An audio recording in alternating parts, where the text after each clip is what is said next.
bisa termotivasi untuk mengikuti jejaknya menjadi guru penggerak. Karena memang bahwa di era sekarang ini kita sebagai seorang guru harus selalu mengikuti perkembangan zaman. Seperti sekarang, bahwa program guru penggerak ini adalah program yang sedang digalakkan oleh kementerian. Untuk itu, untuk menunjang karir Bapak dan Ibu semuanya, salah satunya adalah masuk ke ranah guru penggerak. Tentunya, kalau kita ingin masuk ke ranah guru penggerak, yang pertama kali harus dipersiapkan adalah diri kita sendiri. Bahwa kita harus bisa menjadi penggerak, roda penggerak kegiatan di sekolah kita. Jangan sampai nanti terbalik. Setelah jadi guru penggerak, merempem, malah tidak ada aksi nyatanya. Nah, saat ini bahwa di acara diseminasi aksi nyata budaya positif ini, mudah-mudahan nanti Pak Wawan bisa mendapatkan ilmunya. Bahwa budaya positif itu seperti apa? Tentunya nanti Pak Wawan akan mempelajari kegiatan di modul 14 ini untuk bisa nanti diterapkan di sekolah kita. Jadi mari kita selaku keluarga besar SD Negeri 01, kita dukung teman kita yang sedang masuk ke ranah calon guru penggerak ini. Mudah-mudahan acara hari ini bisa berjalan dengan baik dan Pak Wawan nanti bisa mengambil ilmu yang ada pada modul 14 ini yang kelak akan diterapkan di sekolah kita yang kita cintai bersama. Dengan demikian, kalau di sekolah kita sudah bisa berjalan, mudah-mudahan bisa ditularkan minimal di satu gugus kita, gugus 046, umumnya nanti bisa berkembang lagi di tingkat kecamatan. Karena memang bahwa Pak Wawan ini termasuk di Kecamatan Mauk ini untuk angkatan 9, ini adalah CGP satu-satunya di level jenjang SD. Jadi kita patut berbangga, mudah-mudahan nanti bisa sampai akhir bisa selesai dengan baik. Itu saja yang bisa saya sampaikan pada kesempatan kali ini. Selamat kepada Pak Wawan untuk melanjutkan kegiatan diseminasi aksi nyata budaya positif ini. Mudah-mudahan semuanya bisa berjalan dengan baik. Lebih kurang saya mohon maaf. Saya billahi taufiq hidayah. Assalamualaikum warahmatullahi wabarakatuh. Bapak Kepala Sekolah. Yang selanjutnya yaitu pemaparan diseminasi aksi nyata budaya positif oleh calon guru penggerak angkatan 9 yaitu Bapak Wawan Setiawan SPD. Kepada beliau dipersilakan. Terima kasih. Waalaikumsalam warahmatullahi. Mohon maaf pada Bapak Kepala Sekolah beserta dengan guru. Saya tidak ada maksud untuk mengajari, kita sama-sama saling sharing. Ya, pertama-tama saya ucapkan terima kasih kepada Bapak Kepala Sekolah SD Negeri 01 Bapak Mutakin SPD MM yang sudah memfasilitasi saya dari awal sampai saat ini. Alhamdulillah sudah diberikan fasilitasi yang luar biasa beserta Dewan Guru, rekan-rekan semua yang sudah mendukung dan mensupport saya untuk melanjutkan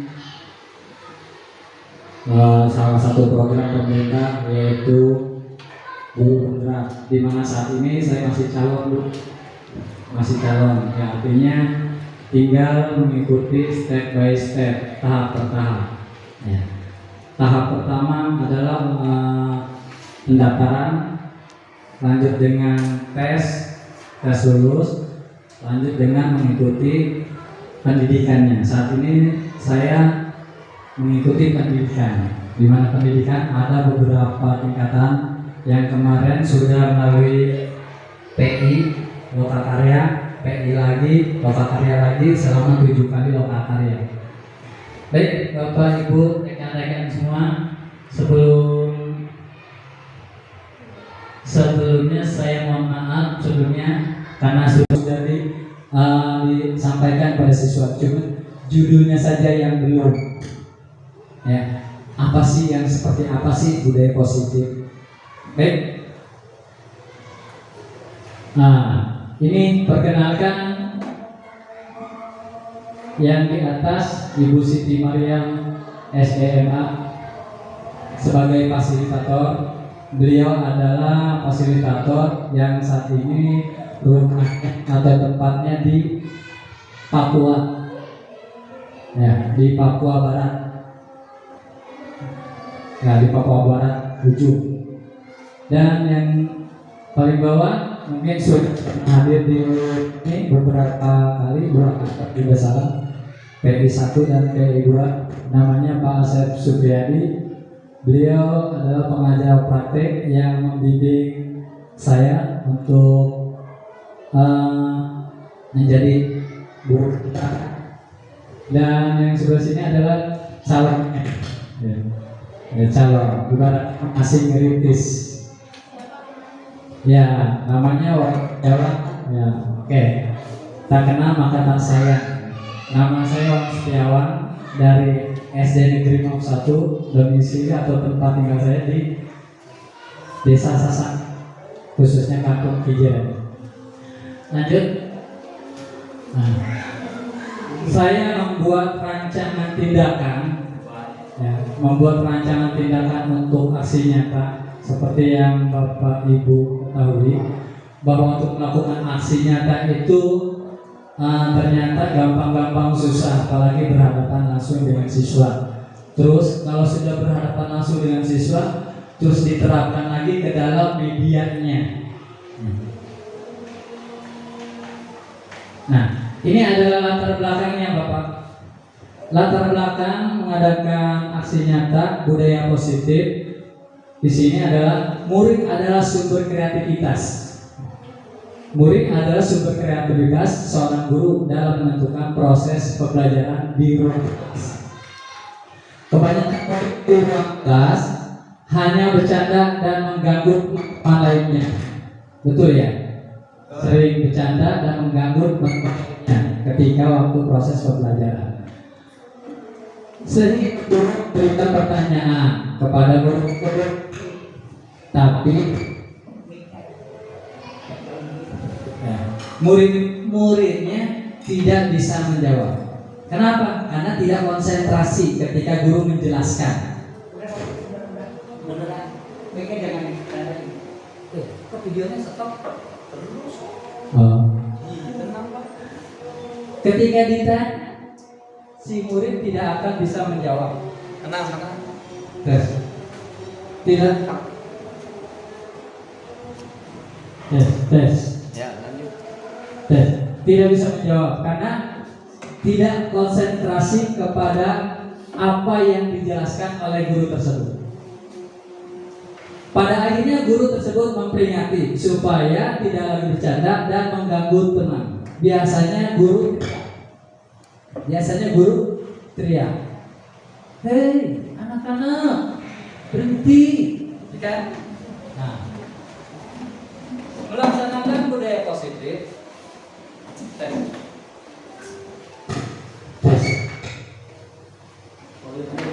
Tes. Oke, udah.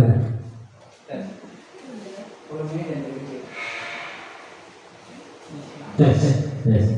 Melaksanakan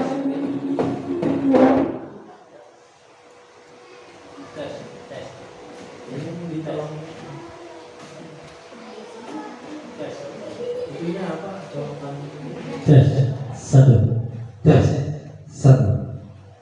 Melaksanakan budaya positif kepada murid SD adalah suatu pendekatan yang sangat penting dalam pendidikan.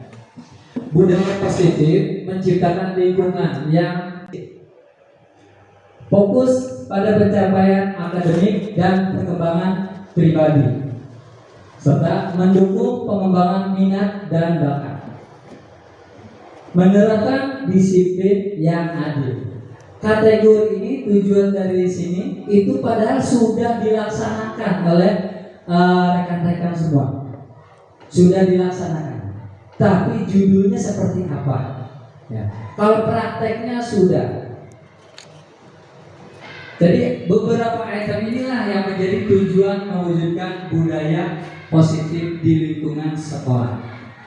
Tujuan mewujudkan budaya positif di lingkungan sekolah. Yang pertama, mendorong rasa percaya diri. Artinya bukan mendorong begitu ya Bu, supaya si anak yang awalnya diem, yang awalnya rame, jadi kita melalui pendekatan, memberikan pengarahan, pencerahan, terus membangun hubungan yang baik. Ada anak yang bandel atau anak yang susah diatur, bukan dijauhkan, tapi harus melalui pendekatan. Mengajarkan nilai-nilai positif, sudah pasti semua guru mengajarkan nilai-nilai positif, tidak mungkin nilai yang negatif. Menciptakan lingkungan inklusif, memberikan keamanan kepada murid tersendiri.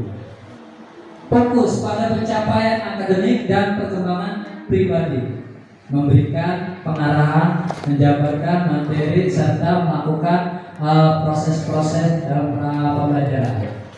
Mendukung pengembangan minat dan bakat. Anak sudah pasti memiliki bakat yang berbeda-beda dalam satu ruang kelas. Misal si A memiliki bakatnya di bidang atletik. Nah, di SMA 1 sudah memiliki beberapa calon atletik. Ada yang di akademiknya pada lomba FNS2N, yaitu bidang matematika dan lain-lain.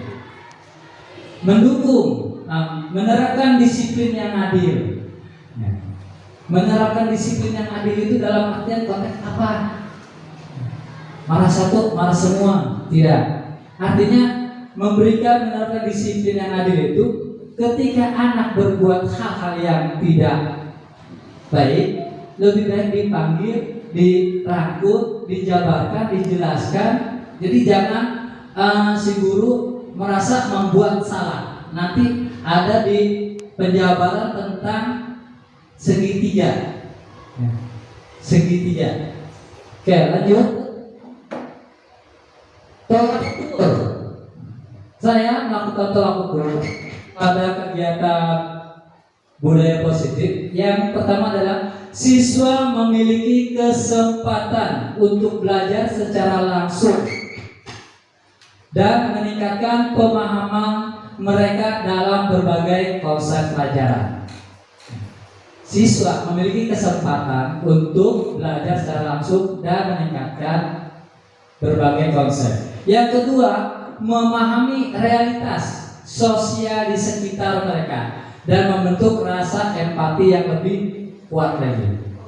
Jangan merasa si siswa perekonomian orang tuanya sudah tingkat menengah, lalu dihindari oleh teman-teman yang lain. Bahkan kita harus memberikan support, ya, memberikan semangat. Jangan sampai mereka ada ujung-ujungnya dibully, ya. Yang ketiga, membantu siswa mengembangkan keterampilan hidup seperti kerjasama tim, kepemimpinan, dan berpikir kritis. Ya. Dan yang ketiga, tolak ukur ini makanya dibentuklah, disusun menjadi sebuah budaya positif. Next, lini masa atau tindakannya, langkah-langkah tindakan yang akan dilakukan. Yang pertama, saya mengidentifikasi masalah yang perlu diselesaikan, terutama di mana? Di kelas masing-masing. Di kelas 5, di kelas 4, 3, 2, 1, serta di kelas 6. Berkoordinasi dengan Bapak Kepala Sekolah. Yang pertama kan mengidentifikasi. Yang kedua, berkoordinasi dengan kepala sekolah supaya memfasilitasi. Contoh saat ini saya difasilitasi untuk mengadakan diseminasi kegiatan aksi nyata ini. Kalau tidak ada fasilitas dari kepala sekolah atau kepala sekolah tidak mengizinkan, tidak akan terjadi. Sekali lagi saya ucapkan terima kasih kepada Bapak yang sudah memfasilitasi. Yang ketiga, komunikasi dengan teman-teman guru.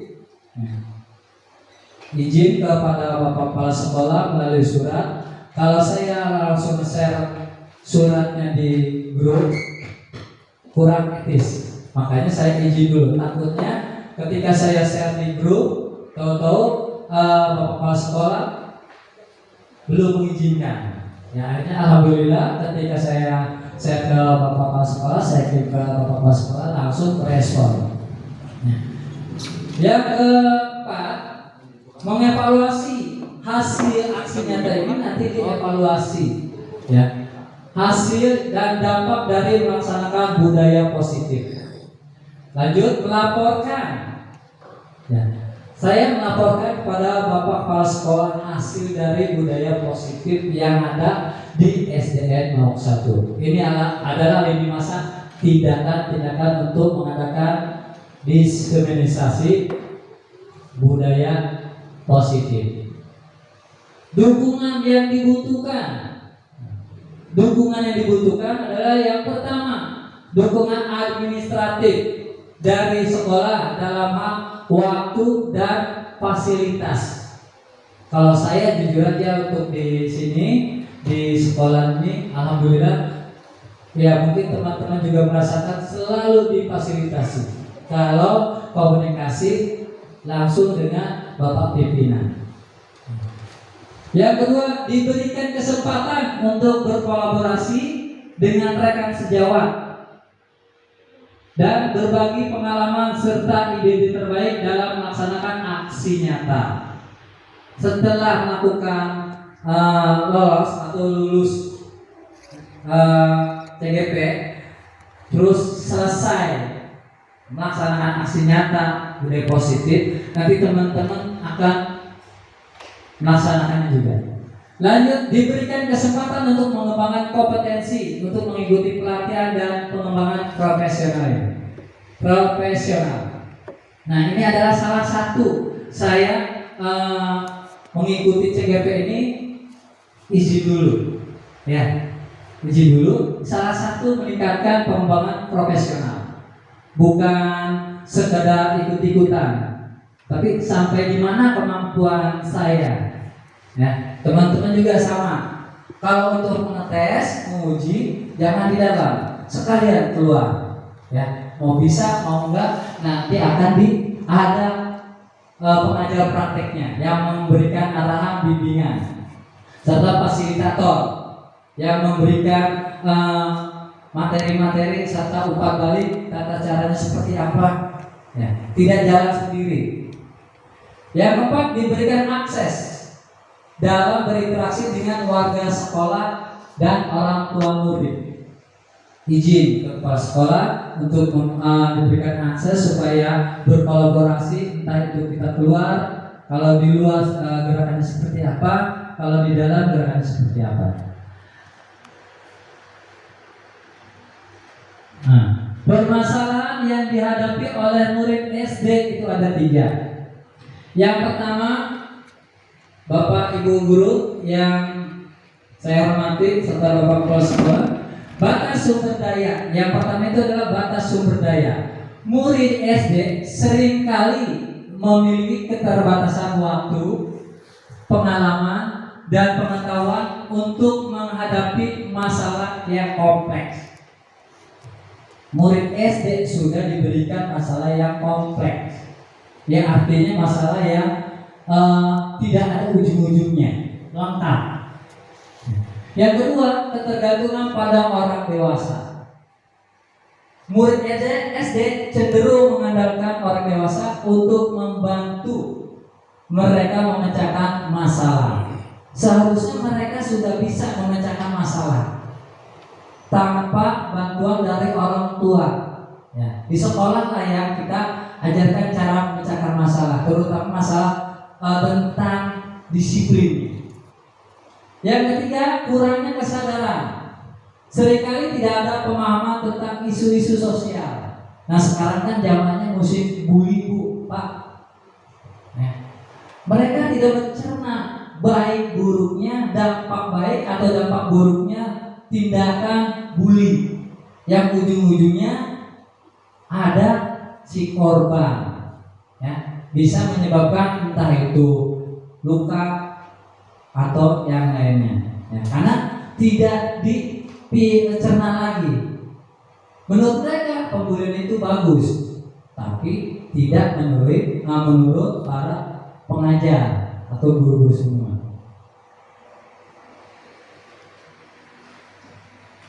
Saya melakukan tujuan aksi nyata yaitu menumbuhkan minat siswa dalam belajar dengan melibatkan mereka dalam program sekolah yang menginspirasi dan memotivasi saya. Yang kedua, siswa akan belajar pentingnya kerjasama dan kebersamaan dalam mencapai tujuan bersama. Yang ketiga, meningkatkan keterampilan akademik. Siswa juga akan terlatih dalam keterampilan sosial seperti berkomunikasi, bekerja sama, dan memegang tanggung jawab. 3. Bagian inilah yang pengajaran itu adalah bagian dari pendidikan. Berarti pendidikan di atas dari pengajaran. Pengajaran merupakan proses pendidikan dalam memberi ilmu atau berfaedah untuk kecakapan hidup anak secara lahir dan batin. Sedangkan pendidikan atau upbringing memberi tuntunan terhadap segala kekuatan kodrat yang dimiliki anak agar ia mampu mencapai keselamatan dan kebahagiaan yang setinggi-tingginya, baik sebagai seorang manusia maupun sebagai anggota masyarakat. Jadi menurut Ki Hajar pada tahun 2009, pendidikan dan pengajaran merupakan usaha persiapan dan persediaan untuk segala kepentingan hidup manusia, baik hidup bermasyarakat maupun hidup berbudaya dalam arti seluas-luasnya. Pendidikan menurut Ki Hajar Dewantara adalah tempat persemaian benih-benih kebudayaan dalam masyarakat. Ki Hajar Dewantara memiliki keyakinan bahwa untuk menciptakan manusia Indonesia yang beradab, maka pendidikan menjadi salah satu kunci utama untuk mencapai. Pendidikan dapat menjadi ruang berlatih dan bertumbuhnya nilai-nilai kemanusiaan yang dapat diteruskan dan diwariskan. Jadi tidak ada istilah pendidikan tidak diwariskan, pasti diwariskan. Contoh dari zaman dulu 1 kali 1 sama dengan 1, bahkan sampai sekarang juga masih. Ya, Bapak Ibu ya. Kira-kira ada yang berubah nggak? 1 kali 1 sama dengan berapa? Karena sekarang zamannya zaman teknologi, zamannya udah modern, seringkali diplesetin. 1 kali 1 sama dengan 2, sama dengannya 2. Padahal kan tidak seperti itu. Ya. Nah, oleh karena itu yang melenceng-melenceng adalah tugas kita untuk memberikan pengajaran dan pendidikan. Ini dasar-dasar pendidikan menurut Ki Hajar Dewantara. Yang pertama adalah menuntut segala kodrat yang ada pada anak-anak agar mereka dapat mencapai keselamatan dan kebahagiaan setinggi-tingginya, baik sebagai manusia maupun sebagai anggota masyarakat. Yang kedua, anak itu seperti biji tumbuhan yang disemai dan ditanam oleh Pak Tani atau Pak Tukang Kebun di lahan yang telah disediakan. Anak-anak itu bagaikan butir-butir, bagaikan butir-butir jagung yang ditanam. Bila biji jagung ditanamkan di tanah yang subur dengan mendapatkan sinar matahari dan pengairan yang baik, maka meskipun biji jagungnya adalah bibit jagung yang kurang baik atau kurang berkualitas, dapat tumbuh dengan baik karena perhatian dan perawatan dari Pak Tani. Jadi menurut Ki Hajar Dewantara, guru adalah Pak Tani, guru adalah Pak Tani, dan murid adalah biji jagung. Kalau biji jagungnya walaupun tidak dalam yang berkualitas, yang biasa saja, Tapi kalau diolah, dipupuk, dapat sinar matahari, dapat pengairan, nah, tumbuh akan menjadi tumbuh yang bagus. Nah, jadi diibaratkan bahwa anak adalah biji dan patangnya adalah guru. Lanjut, dalam proses menuntun, anak diberi kebebasan, namun terdidik sebagai pamong. Anak diberi kebebasan, namun terdidik sebagai pamong dalam memberi tuntunan dan arahan agar anak tidak kehilangan arah dan membahayakan diri. Konteksnya seperti ini, Bu. Pak, anak jahit, anak bandel, ya, mereka bebas, ya kan? Mereka boleh menjadi teman, boleh mengganggu temannya, artinya bebas. Tapi kita sebagai tenaga pendidik memberikan pengarahan, nah, supaya mereka mengerti mengganggu teman itu tidak baik kalau sedang dalam proses belajar, ya, bukan dibiarkan saja. Jadi intinya kita sebagai pamong memberikan pengarahan supaya yang anaknya itu tidak mau dulu atau sering menjadi temannya itu adalah salah satu yang kurang baik. Tugas kita adalah sebagai pamong memberikan pengarahan supaya tidak salah arah. Budaya positif di lingkungan sekolah sangat penting untuk menciptakan lingkungan belajar yang sehat dan perkembangan anak. Berikut adalah beberapa contoh budaya positif yang dapat diterapkan di sekolah dasar. Di antaranya keamanan. Nah, ini keamanan sudah diterapkan. Nah, inklusi sudah, disiplin di sini sudah, ya. Terus kerjasama sudah juga, etika dan moral sudah, penghargaan dan pengakuan sudah, bahwa yang pintar diakui bahwa dia itu mampu, ya. Jangan istilahnya guru tidak mengakui bahwa anak itu bisa mengerjakan tugas-tugas karena saking tidak percayanya, ngetes lagi, harus akui bahwa anak itu mampu, ya. Pembelajaran yang menyenangkan, yang tidak monoton, ya, tidak monoton, artinya nulis, anak mau ribut, ya. Terus komunikasi terbuka, jadi antara guru dan siswa harus ada komunikasi, bukan anak nangis minta didiemin, ya. Anak tidak paham, kita kasih gambaran, jangan jawaban, kasih gambarannya saja supaya mereka mencerna, ya. Kalau kita langsung ngasih jawaban, kita sama aja tidak memberikan mereka untuk mengolah, mencerna apa yang dialami. Terus pembinaan karakter, ketika anak memiliki kelebihan harus kita arahkan, jangan dibiarkan saja. Misal ada anak yang tulisannya bagus, kita arahkan dalam misal salah satu perlombaan, atau kita arahkan kepada hal-hal yang lain yang lebih positif lagi. Ramah lingkungan, dari pemimpin, kepala sekolah, dewan guru, penjaga, warga sekolah, atau murid-murid. Nah, itu adalah ramah, harus ramah. Dan menghormati perbedaan. Di sini kan banyak, ya, ada yang muslim dan non muslim. Sudah dialami dan sudah dilaksanakan, jadi tidak canggung lagi untuk Bapak Ibu selaku tenaga pengajar di SD Negeri 1. Nah, sesuai dengan profil Pancasila yang sekarang digaung-gaungkan. Profil Pancasila. Apa sih profil Pancasila? Konsep utama budaya positif ada 8. Saya membuatnya 8, Bapak Ibu. 8. Yang pertama, toleransi dan keanekaragaman. Kalau tidak ada toleransi, tidak ada keanekaragaman, mungkin sudah saling ejek mengejek. Ya. Hubungan sosial yang kuat.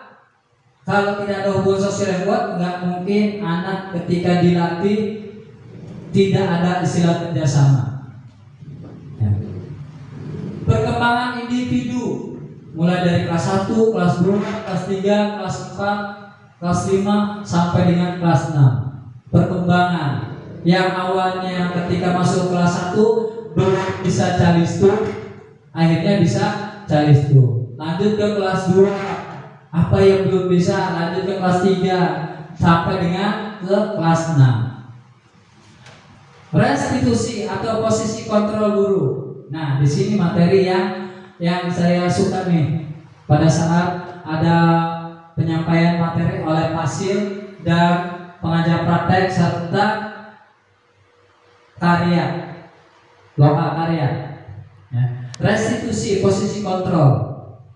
Disiplin positif, keyakinan kelas, segitiga restitusi, dan interaksi guru dan murid. Baik, Bapak Ibu, dijabarkan dulu. Yang pertama, toleransi dan keanekaragaman. Nah, yaitu mendorong penghargaan terhadap keanekaragaman budaya, agama, latar belakang, dan pandangan. Ini merupakan salah satu untuk menciptakan lingkungan yang inklusif dan toleran. Ini toleransi dan keanekaragaman. Bukan di Indonesia saja yang aneka ragam, tapi di masing-masing sekolah juga aneka ragam. Ada yang kulitnya hitam, ada yang kulitnya putih, ada yang tinggi, ada yang pendek, ya, dan lain-lain. Yang kedua, hubungan sosial yang kuat. Ketika anak diberikan tugas, mereka tugas kelompok harus ada komunikasi. Ya. Mengakui pentingnya hubungan sosial yang sehat dan mendalam, hubungan yang positif, dukungan sosial dan interaksi yang membangun merupakan elemen penting dalam menciptakan budaya positif. Yang ketiga, perkembangan individu. Jadi yang tadi saya kabarkan, di kelas 1 bisa apa, lanjut ke kelas 2, di kelas 2 dapat apa atau bisa apa, menguasai apa. Kelas 3 juga sampai dengan kelas 6.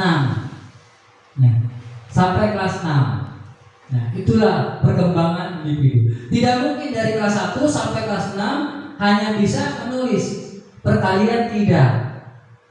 Artinya tidak berkembang kemampuan murid. Nanti yang kasih guru kelas 6-nya. Ya, di kelas 1 calistu saja. Di kelas 2 tidak ada, hanya menulis lagi. Sampai di kelas 5 menulis. Akhirnya di kelas 6 menulis, tulisannya bagus, tapi berhitungnya kurang. Ya, lanjut Pak Mufis.